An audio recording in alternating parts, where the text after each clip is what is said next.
amadinhos! Sejam bem-vindos a mais uma aula de língua portuguesa. Conosco, professora Márcia. Professora Alessandra, continuando a nossa literatura. Mas antes de continuar, temos também a nossa amada intérprete. Olha só, Alberina! Não pode passar a partida. Então, vamos lá. Aula 62.1. Literatura africana em língua portuguesa, parte 1. Beleza? O desenvolvimento da produção literária africana, o despertar literário. Amadinhos, olha só, trouxemos um conto para vocês, um conto africano. Quiricu e a feiticeira. Quiricu havia nascido prematuramente, não só nascido, mas também conseguia falar, andar, tomar banho sozinho e fazer tudo o que uma pessoa crescida faz, mesmo sendo um recém-nascido. Sua mãe, então, lhe conta que a aldeia onde eles vivem é amaldiçoada por uma feiticeira, Carabá, que tirou toda a água e riquezas que eles possuíam e devorava todos os homens que iam tirar satisfações com ela. Revoltado com a situação em que sua aldeia se encontra, Quiricu decide que não quer ficar parado enquanto os homens da aldeia lutam e se esconde no chapéu de seu tio, para poder chegar perto da feiticeira. Assim começa a aventura desse menino valente. Exatamente, esse daqui, um bebezinho, mas ele tinha poderes também, poderes que ia atrás e tanto que conseguiu. Se você ficou interessado, pode procurar, tem um filme, né, Quiricu, a feiticeira. Em tom de conversa, o filme Quiricu e a feiticeira, de Michel Ocelot, é baseado em uma lenda africana sobre o nascimento de uma criança superdotada, ou seja, com altas habilidades. O pequeno Quiricu nasce predestinado a salvar sua aldeia. Então aqui nós temos aqui uma analogia, né, para vocês, uma imagem de uma criança, e essa criança vai representar o quê? O futuro de uma nação com curiosidade e força de mudança. Olha só, a criança foi usada lá, representada pelo Quiricu. E ao lado, o que nós temos? Olha aí, vejam a imagem, né? Essa daí, ó, faça de conta que é a feiticeira. Isso, aí nós temos o obstáculo, pessoal. Muito bem, beleza? Então vamos lá conhecer um pouquinho sobre Michel Ocelot. Não sei se é assim o nome, né, Amaldinho? É francês? Vamos então, ver o que sobre traz. o autor.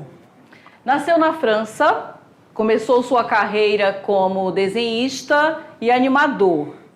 Após realizar diversos curtas e produções televisivas, ganhou notoriedade internacional. Logo em sua estreia em longa-metragem, com o popular Quiricu e a Feiticeira, em 1998, baseado em um conto de fadas africano. Foi premiado no Festival de Annecy, 1999, e estabeleceu seu nome como um dos grandes animadores de sua geração. Então, é isso aí. Um pouquinho sobre ele aí, né? Então, vamos lá para a nossa aula do conhecimento, que fala sobre a literatura africana em língua portuguesa, parte 2, parte 1. Parte 1. Ó, Amadinho, literatura, nós vamos 2 aulas para falar da literatura, tá? A gente fez essa divisão, a parte 1 e a parte 2, apresentando agora a parte 1. Nós temos aqui o seguinte, né? Portugal e África, um pouquinho de história, né? Portugal, no fim do século XV e no século XVI, instalou-se em vários pontos da costa africana. Estes vieram a servir de base às rotas comerciais marítimas para a Ásia e, ao mesmo tempo, ao tráfico de escravo para o Brasil. Lembra lá? Século XV e XVI, século XVI que o Brasil, né? Que o Brasil foi colonizado, né? Que chegaram as pessoas aqui, lá com a caravana de Pedro Álvares Cabral. Tem muito da história envolvida. Aí foi no século XIX, porém, que Portugal voltou-se para uma ocupação mais efetiva dos territórios, que ainda estavam sob o seu controle político. Nós vamos mostrar ainda para vocês. E o que acontecia, né? A questão, no século XIX, a independência do Brasil, 1822. A questão do fim do tráfico de escravo, em 1850. A partilha da África, feita por alguns países europeus, né? No caso, Inglaterra e França, no voraz processo neocolonial.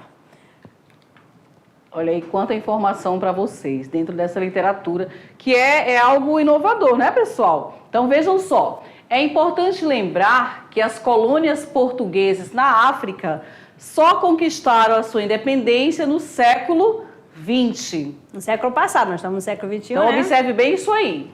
A Guerra Colonial teve início em 1961 em Angola, Guiné-Bissau, proclamou sua independência no ano de 1973, sendo reconhecida por Portugal no ano de 1974. Cabo Verde, São Tomé e Príncipe, Angola e Moçambique tiveram a sua independência oficialmente proclamada em 1975, um dia desse, tá? Então aqui nós temos o mapa, né, do continente africano. E outro quadro para mostrar para vocês. Opa! Aqui os novos países e a data da independência de cada um. Olha só. Temos a República de Guiné-Bissau, 10 de setembro de 74. República de Moçambique, 26 de junho de 75. República de Cabo Verde, 5 de julho de 75. República de São Tomé e Príncipe, 7 de julho de 75. República Popular de Angola, 10 de novembro de 75. Então, são os novos países, né? Com a pena, um com 50, um vai fazer ainda 50, não tem nem meio século, amadinho, né? Vamos lá, então, mostrando aqui para vocês esse mapa, para vocês visualizarem a questão dos países que falam a língua portuguesa, né? Oficialmente, né? Para adotar a língua portuguesa. Por que eles falam a língua portuguesa? Porque é aquele período que Portugal estava no comando. Lembra lá do tempo da colonização? Vamos aqui, vou colocar a canetinha para vocês, para ficar bonitinho. Aí, ó.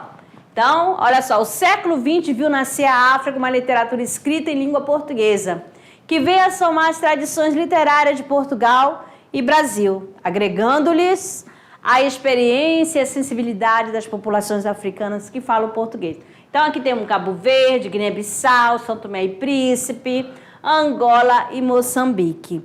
Aí você fala bem assim, professora, e os pontinhos vermelhos, tá? Somente isso daí, ó, são países assim pequenininhos. Aqui, ó, não deu para Portugal comandar, não.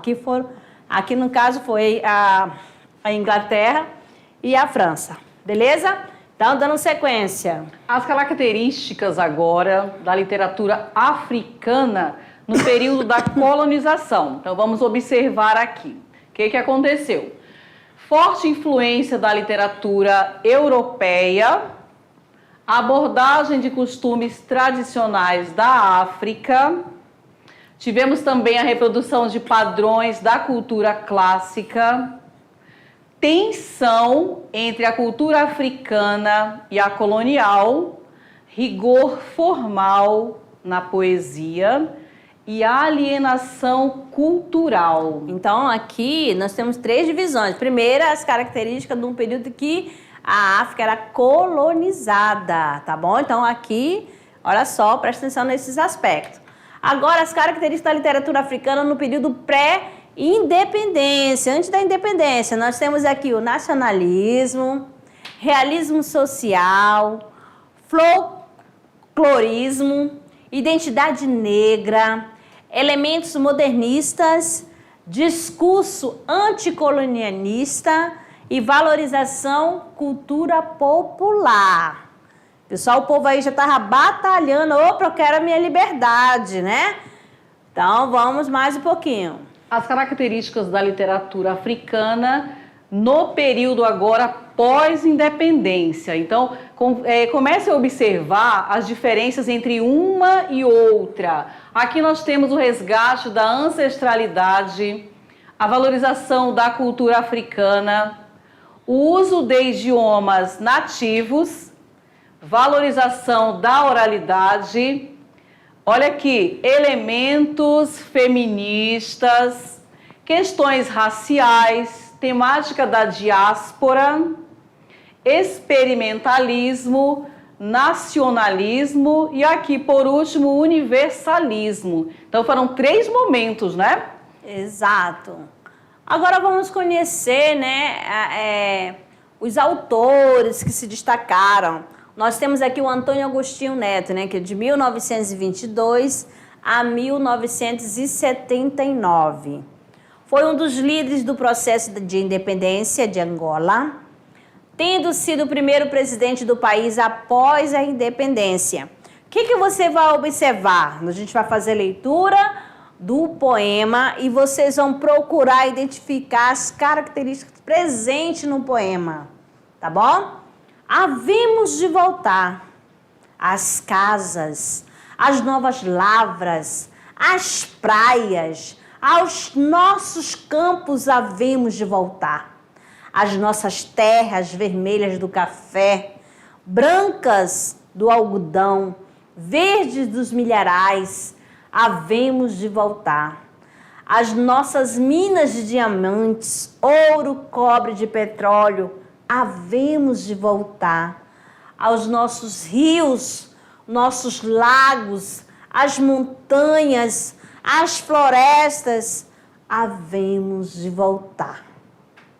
O que dá para perceber aqui nas linhas, né, desse poema, nas entrelinhas do poema?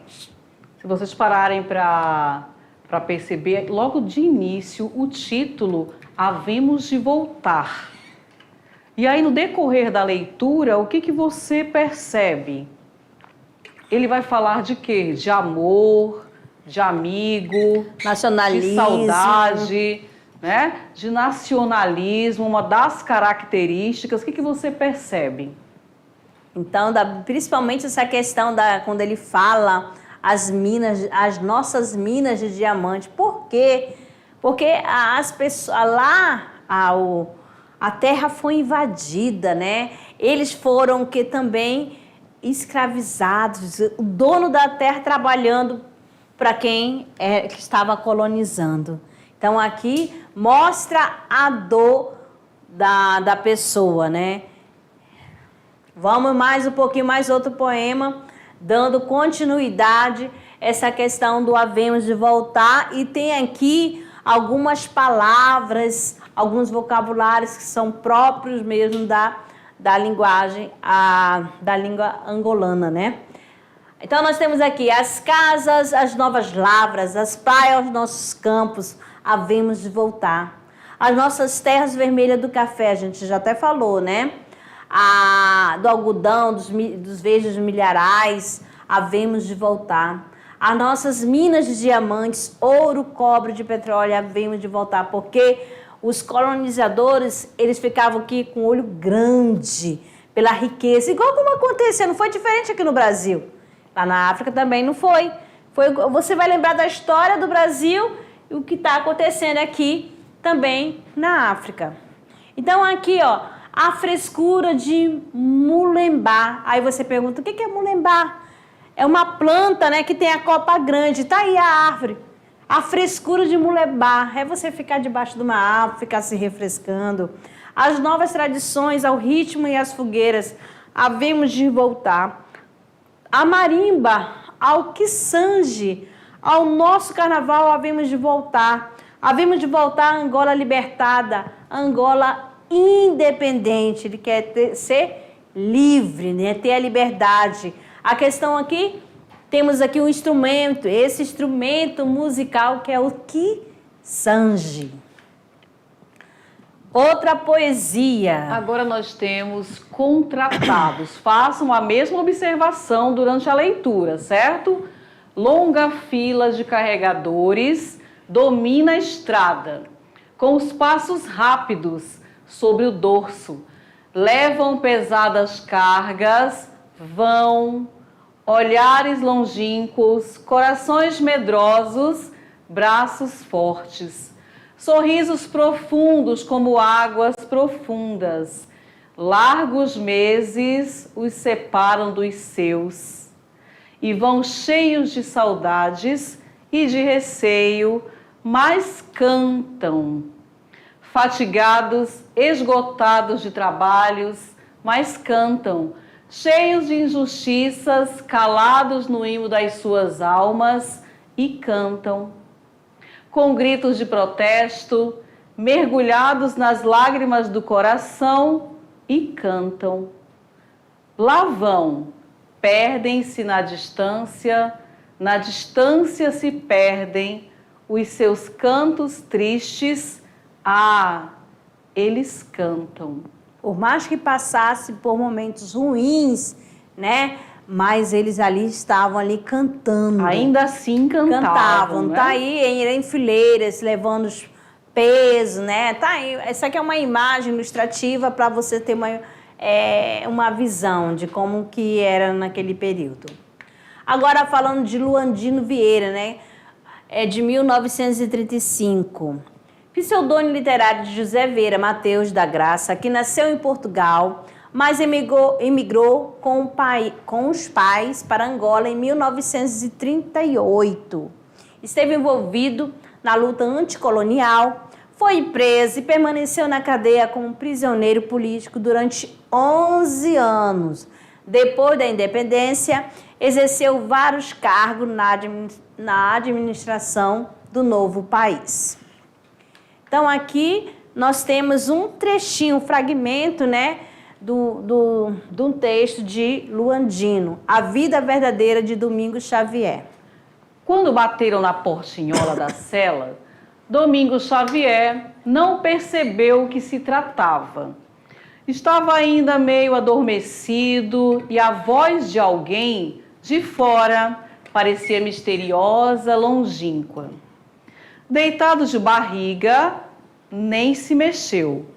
Mas, depois do bater da grande concha na portinhola, fez-lhe virar e abrir os olhos.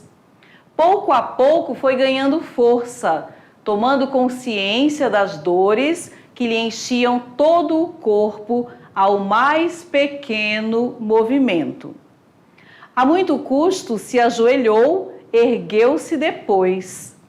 O sangue, percorrendo veloz nos membros adormecidos, provocava comichão difícil de aguentar, e os olhos semicerrados descobriram 2 olhos curiosos numa cara negra, enrugada, espreitando no postigo. Mata bicho, repetiu a voz que despertara. Então aqui fala, né, de Domingos Xavier, ele estava preso, aí ele ficou um tempão preso lá, ele era maltratado e as pessoas, com certeza ele foi preso bem jovem, quando já saiu, viveu tanto tempo na cadeia, já estava lá sem forças, né, já idoso. Agora chegando para você, José Caveirinha, de 1922 a 2003. Foi uma das vozes literárias mais influentes de Moçambique. Participou da resistência anticolonial. Esteve preso também por vários anos. O que vocês estão observando aí? Todos que participavam da luta, eles ficavam presos, né? Mas não atuou na luta armada. Sua poesia tem uma dicção telúrica, profundamente ligada à terra. Olha só, ligada à terra. Vamos fazer uma correçãozinha aqui. Que busca expressar as múltiplas faces culturais de seu país. Que quero ser tambor. Olha essa imagem. Por que será com essa temática? Tambor está velho de gritar. Oh, velho Deus dos homens, deixa-me ser tambor. Corpo e alma, só tambor gritando na noite quente dos trópicos. Nem flor nascida no mato de desespero, nem rio correndo para o mar do desespero. Nem zagaia temperada no lume vivo do desespero. Nem mesmo poesia forjada na dor rubra do desespero. Nem nada. Só tambor velho de gritar na lua cheia de minha terra. Só tambor de pele curtida ao sol da minha terra. Só tambor velho de gritar na lua cheia de minha terra. Só tambor de pele curtida ao sol da minha terra. Só tambor cavado nos troncos duros da minha terra.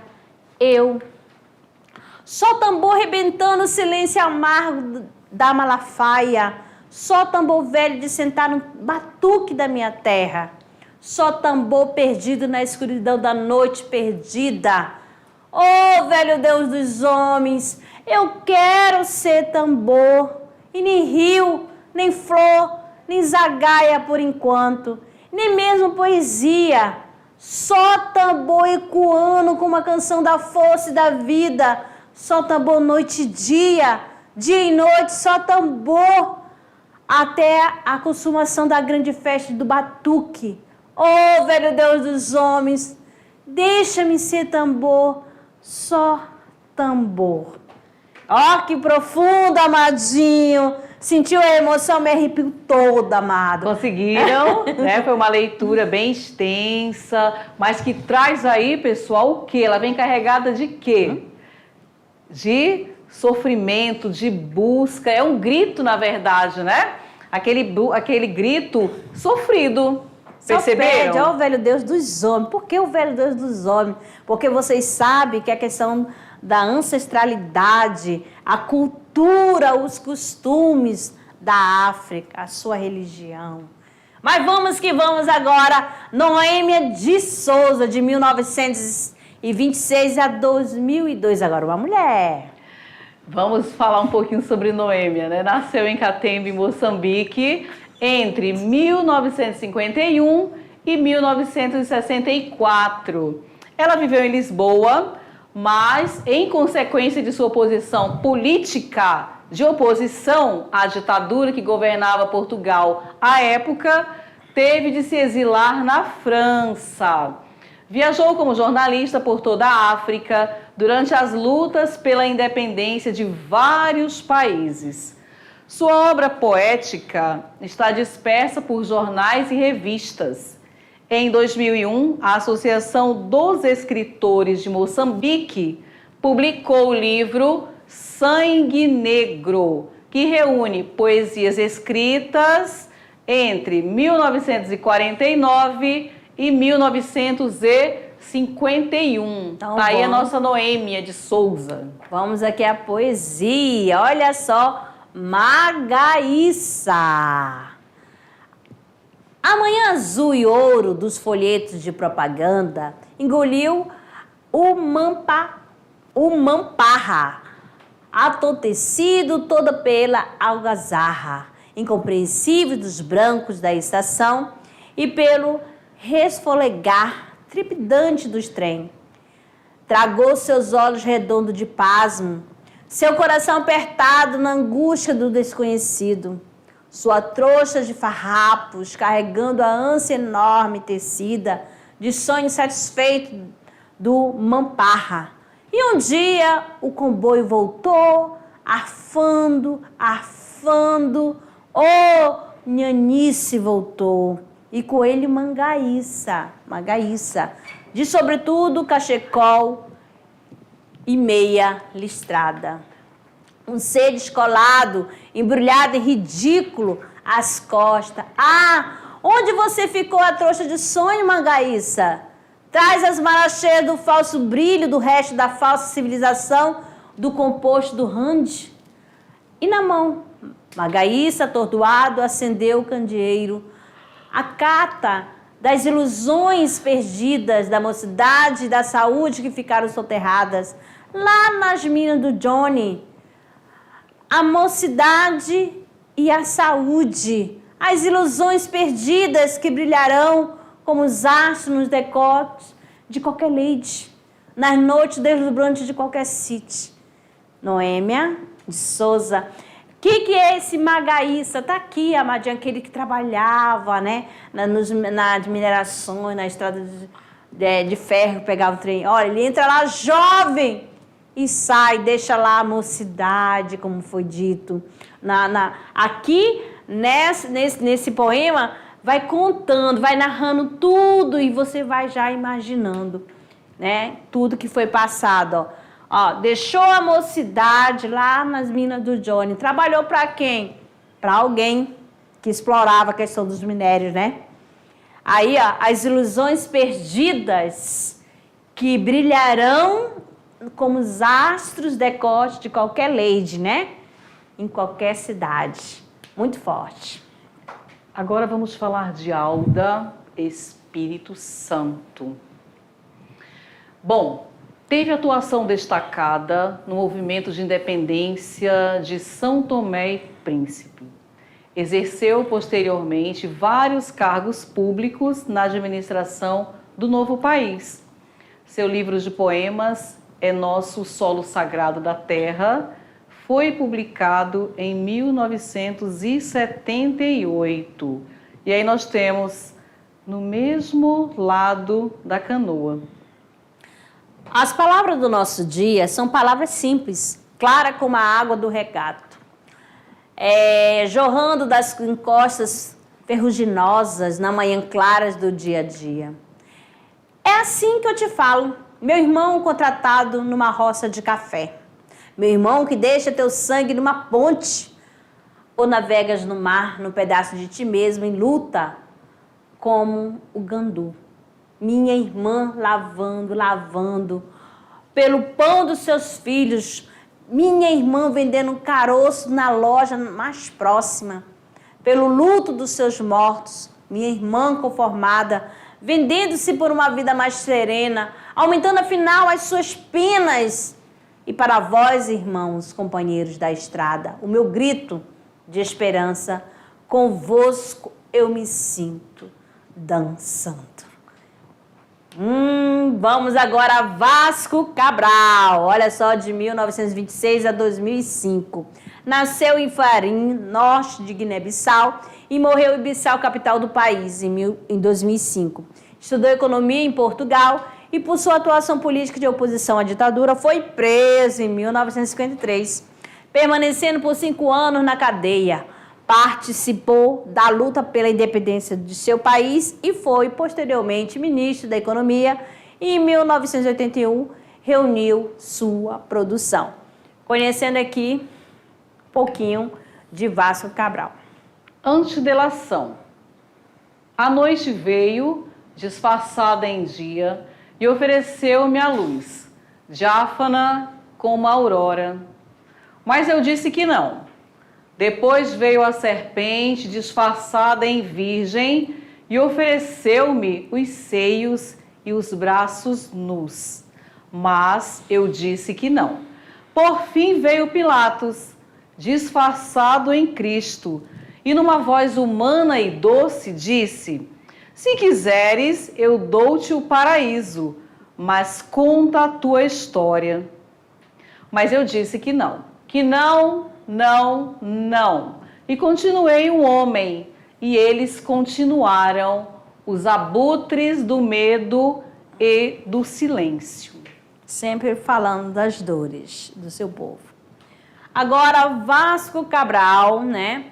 Aqui nasceu em Ilha Verde, ou melhor, Ilha de São Vicente, Cabo Verde, morreu em Lisboa, foi poeta, contista, romancista, é considerado um dos intelectuais mais importantes de Cabo Verde. É um dos fundadores da moderna literatura daquele país.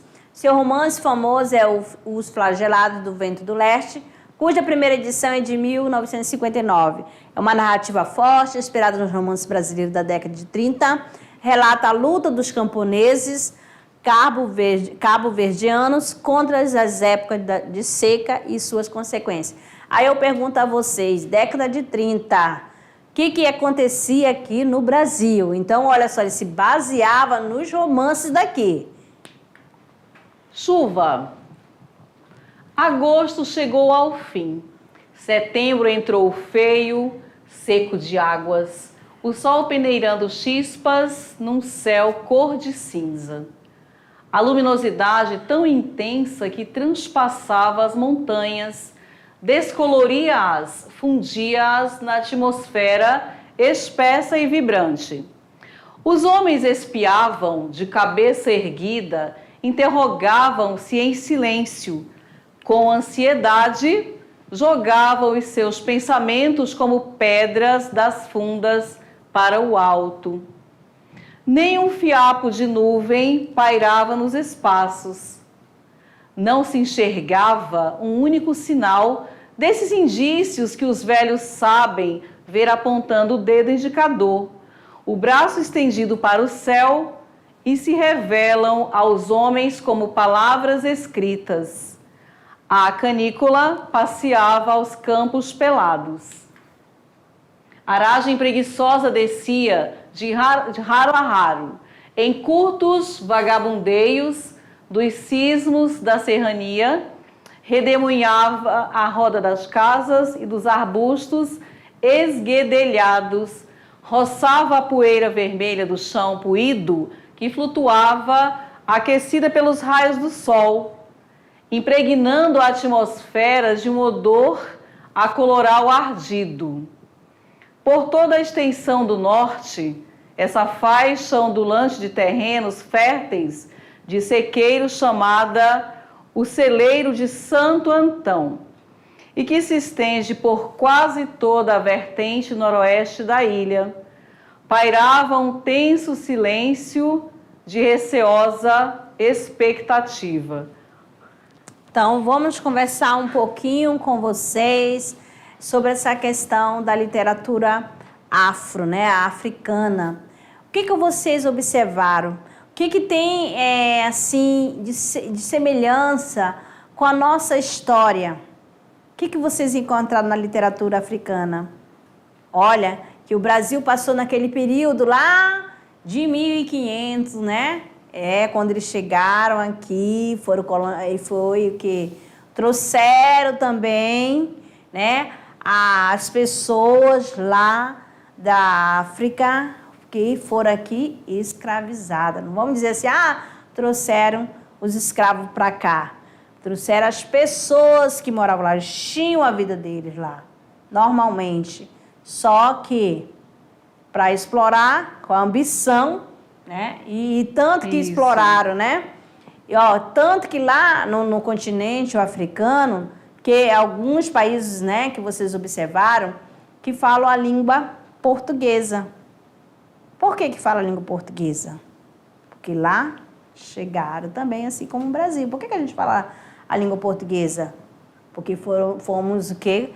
Colonizados pelos portugueses. Porque alguns países lá da África não falam a língua portuguesa, foram explorados, né, colonizados por outras línguas. No caso, pode o francês, né, o inglês e assim sucessivamente. Isso. E aí é importante falar para vocês também, sempre lembrando que os senhores já conhecem várias escolas literárias, não é verdade? E aí, hoje, conhecendo a literatura africana, vocês perceberam o quê? O que marca muito esse momento? A dor, o sofrimento. Perceberam que os autores, eles sempre presos, sempre eram em busca de algo melhor, e eles eram o quê? Barrados de alguma maneira, perceberam? Então, são características dessa literatura. Falamos em outra aula sobre literatura contemporânea, também que vem com diferencial. E aí você vem na literatura africana e percebe todo esse momento marcado pela dor, pelo sofrimento, pela angústia, durante a leitura dos textos, perceberam? E sempre contando o que era passado. Você vai lembrar também da questão lá do realismo, da vida do jeito que era, como ela é. Sem florear, sem colocar florear. as capas, né? O lirismo, se você... Eu cheguei a arrepiar, me arrepiar, quando lá eu quero ser tambor. Gente, mexe muito com a gente, mexe com o emocional, porque o sofrimento de cada um, só quer ser tambor e pronto, não quero mais nada, só me deixa ser tambor, tá certo? Então, amadinhos, ficamos por aqui, daqui a pouco a gente retorna para nossa revisão. Tchau, Até tchau. lá.